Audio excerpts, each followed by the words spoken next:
Olá, muito boa noite. Como estão vocês? Nosso momento de reencontro. Nosso momento de abertura à mudança.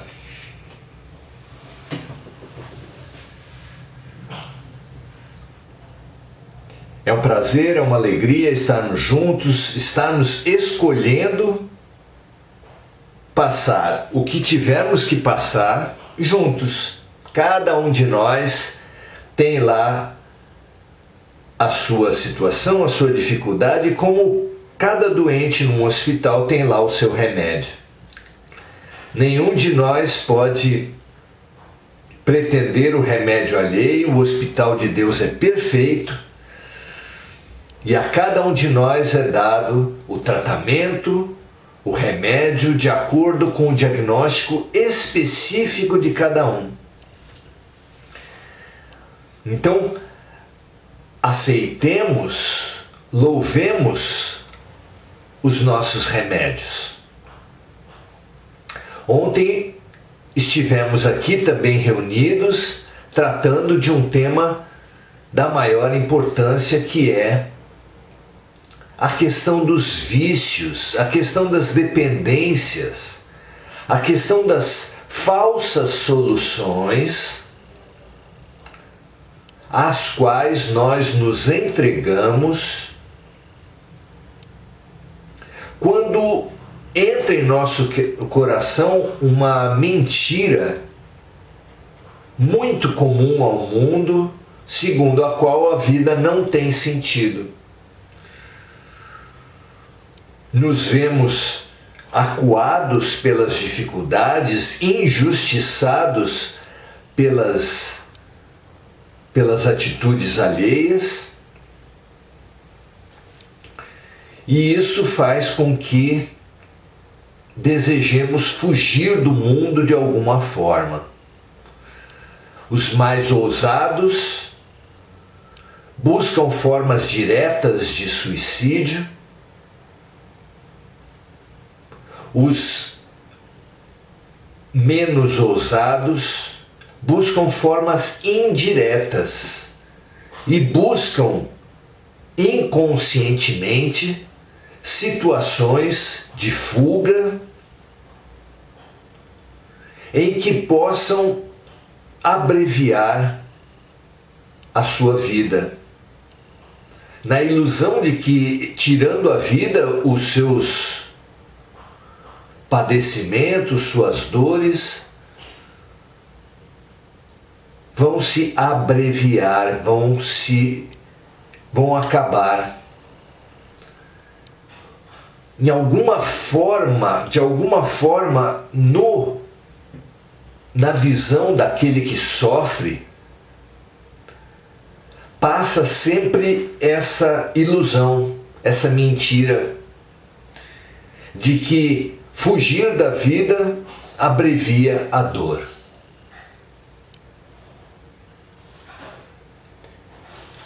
A mentira, porém, foi desmascarada por aqueles que têm mais autoridade sobre vida e sobre morte, os próprios mortos. Os mortos vieram até nós nos elucidar que, ao contrário das expectativas, a morte provocada, a desistência da vida, não diminui em nada os padecimentos que nós vivíamos aqui na Terra. Nossas dificuldades permanecem integrais após a morte, e o pior, ainda acrescidas da experiência física e da experiência mental do suicídio. A experiência física aparece-nos torturante, porque conforme o método, sentiremos o corpo estilhaçado, corroído, penetrado por projéteis, e isso nos causará profundo sofrimento, que além de tudo será aumentado pelo sofrimento da culpa, pelo sofrimento mental, segundo a qual nossa própria consciência aponta.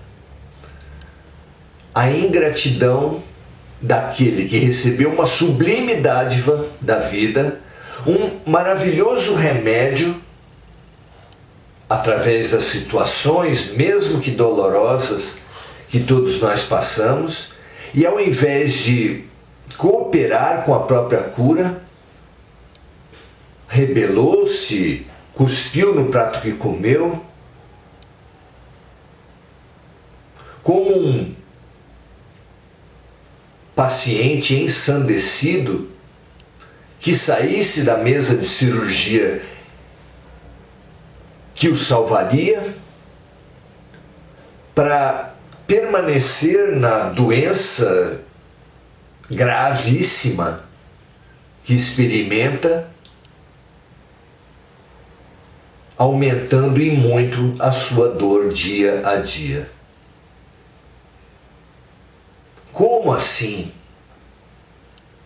Que loucura é essa que nos faz aumentar os próprios padecimentos? Como um bombeiro que pretendesse fugir do incêndio atirando nele baldes de gasolina.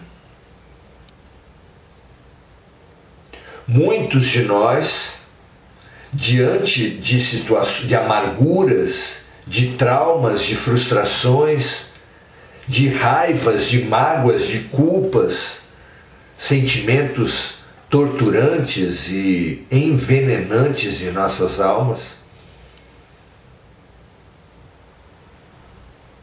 busca prazeres, alegrias artificiais que não podem durar por muito tempo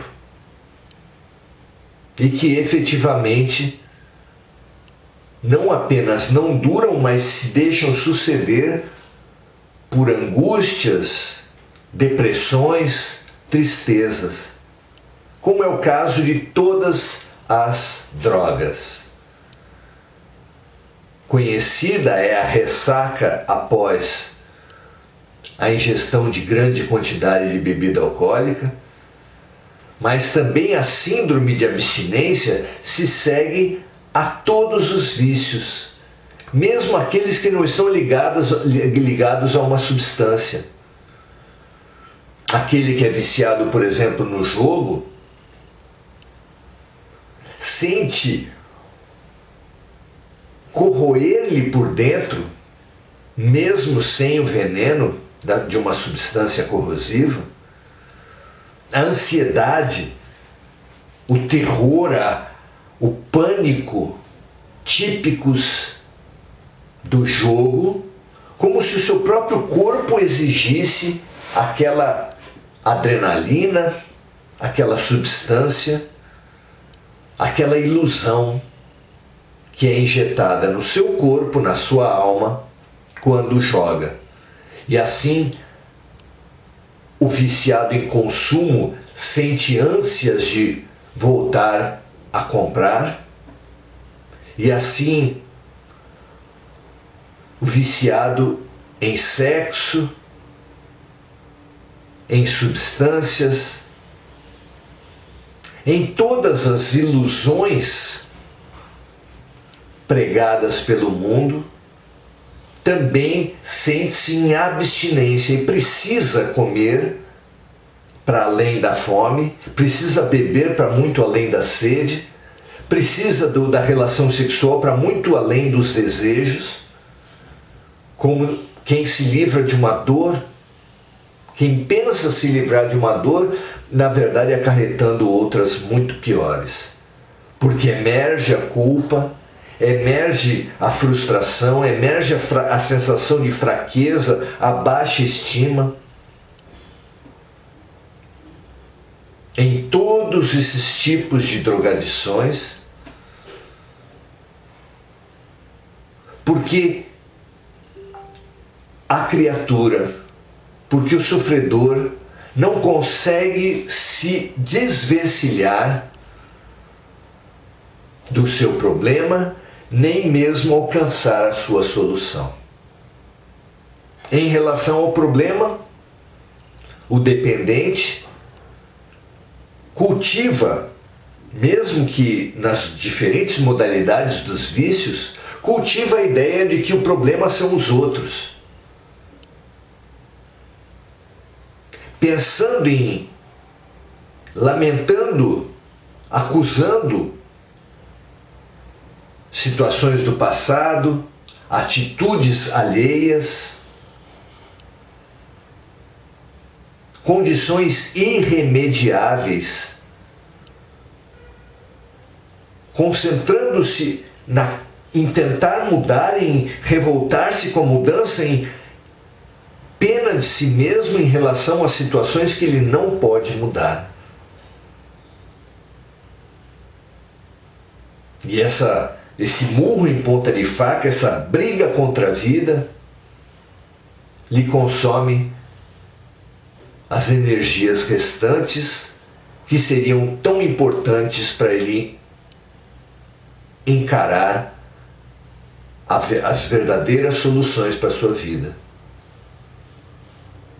Porque ele, no campo da doença, ele briga com aquilo que ele não consegue mudar, não tem energia para mudar o que só ele pode mudar. Como um condutor de um veículo ansioso que no sinal vermelho acelera, mas acelera com tanta intensidade que consome todo o seu combustível, de maneira que quando o sinal fica verde, quando a vida autoriza que ele se movimente, ele já não tem mais energia para andar. Essa é a imagem, essa é a metáfora que tão bem simboliza os nossos equívocos.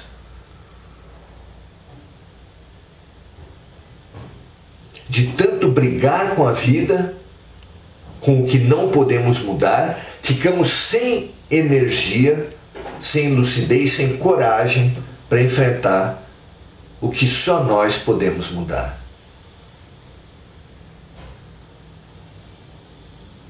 E assim, nos entregamos ao desalento, à baixa estima, à culpa, nos entregamos a práticas ilusórias que nos parecem refrescar nossas dores, mas que apenas aumentam a nossa dor com dependências de substâncias, dependências de ações ilusórias, que nos fazem mais e mais necessitados, mais e mais envenenados, mais e mais adoecidos.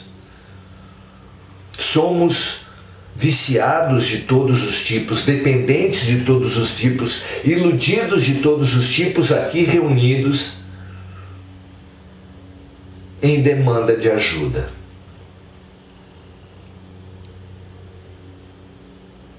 E a ajuda vem para todo aquele que busca corajosamente, lucidamente ajuda, ajuda vem. Deus jamais se omitiria. Jesus pergunta: qual é o pai que o seu filho pedindo um pão lhe dá uma pedra? Qual é o pai que o seu filho pedindo-lhe um peixe, ele dá uma cobra? Não. Busquem a Deus, busquem a luz, abram-se para o amor que nos banha sempre e tudo mais nos será acrescentado.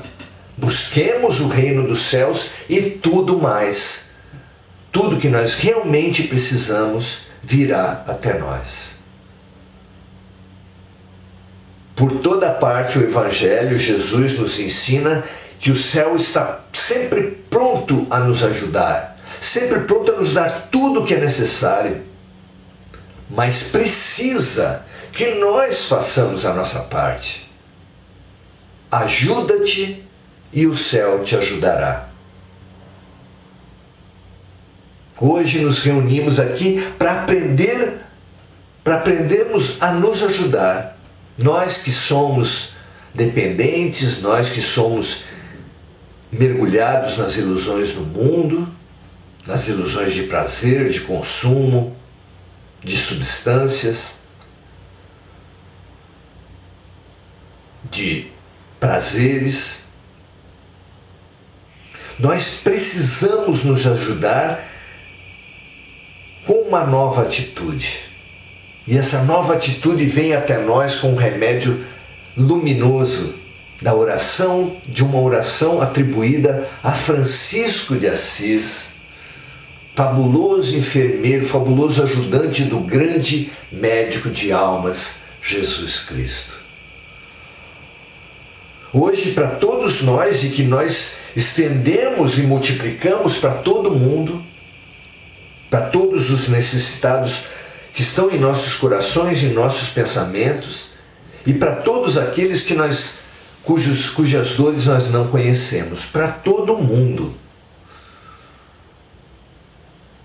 Imaginando os bilhões de encarnados e os bilhões de desencarnados unidos numa prece que é uma filosofia de vida, que resume toda atitude que nos cabe para bem recebermos os remédios e as lições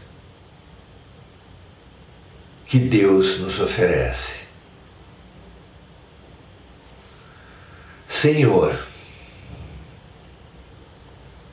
dai-nos a coragem para mudarmos o que só nós podemos mudar. Que basicamente, que imprescindivelmente situa-se no nosso universo interior, na nossa atitude, na nossa maneira de ver o mundo, na nossa fé. Aprofundemos a nossa fé, conheçamos a ação de Deus para com ela cooperarmos em todos os sentidos. Deus dai-nos a coragem para mudarmos aquilo que só nós podemos mudar.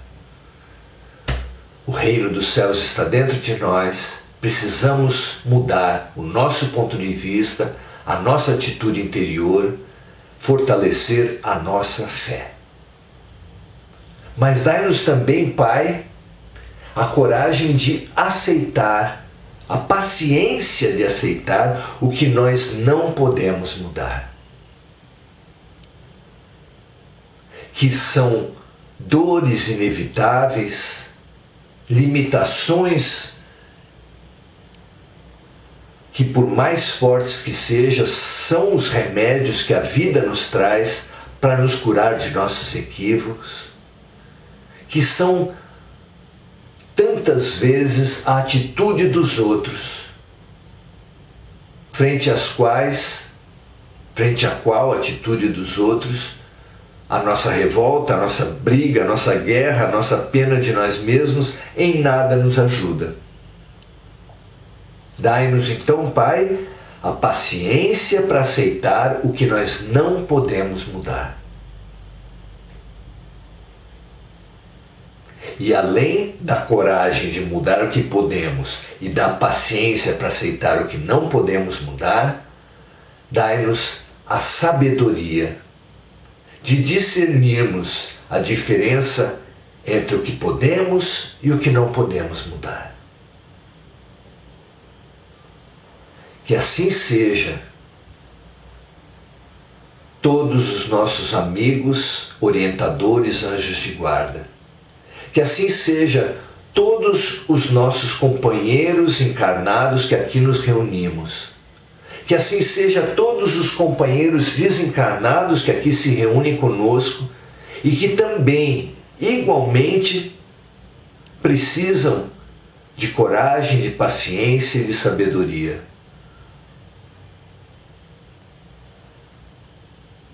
Gratidão a todos os necessitados, a todos os apoiadores, educadores, curadores que aqui se reúnem.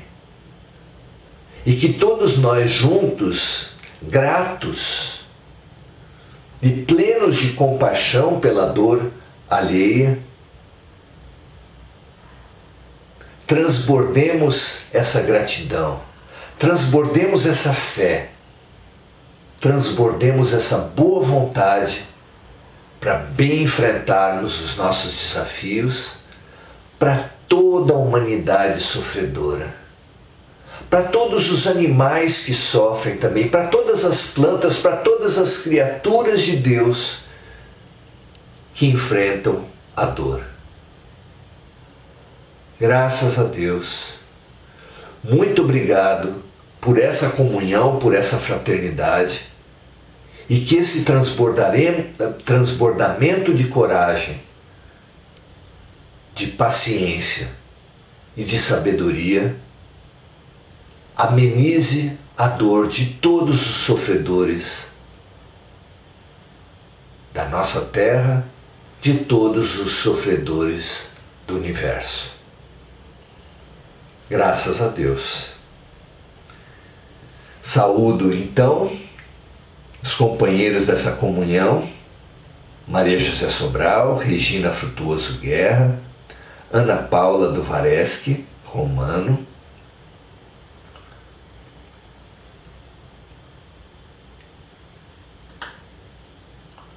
Célia Silva, Regina Frutuoso, Andréia Santos, e as pessoas lembradas pela Andréia, Mário Pitirilo, Maria Colombara, Andréia Domingues, Luciene Aparecida, Sayonara Angélica da Silva, Andréia Salvatore. Realmente uma alegria estarmos com cada um de vocês e com cada um que o coração de vocês se lembra, se afeiçoa, para que do coração das pessoas com as quais nos afeiçoamos também seja remetida essa luz para os seus próprios afetos e os afetos dos afetos numa corrente de confraternização, onde todos somos enfermeiros uns dos outros, todos somos ajudantes uns dos outros, na certeza de que é dando que recebemos, que é nos confraternizando que receberemos a fraternidade de mais alto. Graças a Deus, muito obrigado pela presença de cada um de vocês, que a gente possa igualmente se reunir amanhã e transbordar amanhã também. Um grande abraço, até a próxima.